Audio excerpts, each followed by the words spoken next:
The next unit we're going to look at is at proportional relationships. Now, for two things to be proportional, they have to vary directly with each other. Okay, what I mean by that is if one quantity is multiplied by a scale factor, the other is scaled or multiplied by that same amount. Okay, so we'll look at a couple situations that are proportional. Now let's say, okay, maybe you go to the store and you go to the deli and you're looking to buy cheese or apples. You'll notice that there is always a price per pound. So let's say that for 1 pound, and most times you go and it gives you that price per pound. That's called the unit rate. Let's say 1 pound of cheese at the deli costs $2.50.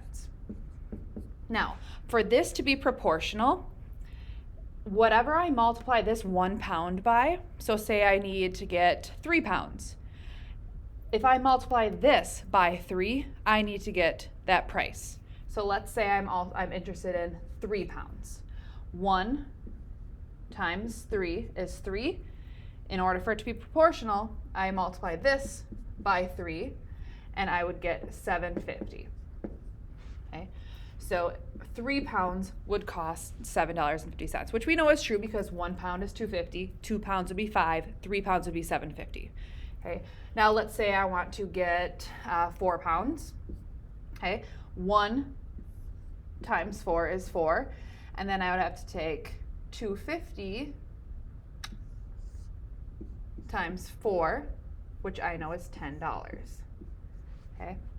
So whatever I multiply one quantity by, so which is the pounds, if I multiply the pounds by a certain amount, it has to equal the other quantity, which in this case is the money. Okay. One other part that is important in a proportional relationship is at some point both the quantities have to be both 0. So this means if I buy 0 pounds at the deli, if I buy 0 pounds of cheese, it's going to cost me $0. Okay, so it has to start at 0, 0. Okay, and whatever I multiply one quantity by, it has to give me the other quantity. So if you think about another example, like gasoline. Okay, let's say 1 gallon is $2. Okay, which that was a little while ago. It's a little bit more expensive now. But so 1 gallon is $2. Then that means 4 gallons has to be $8. And that means 6 gallons has to be $12. So I'm taking 1 times 6 to get 6 and 2 times 6 to get 12. But I also know that if I need 0 gallons, I'm going to spend $0. So I know these two would both be at 0, 0. So it has to grow at a constant rate.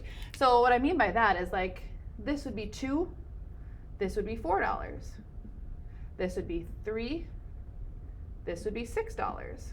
And then 5 would be in here, this would be $10.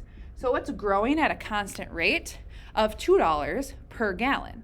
Okay, so it's growing at a constant rate and it starts at 0, 0. Okay, so that's just a little introduction to proportional relationships.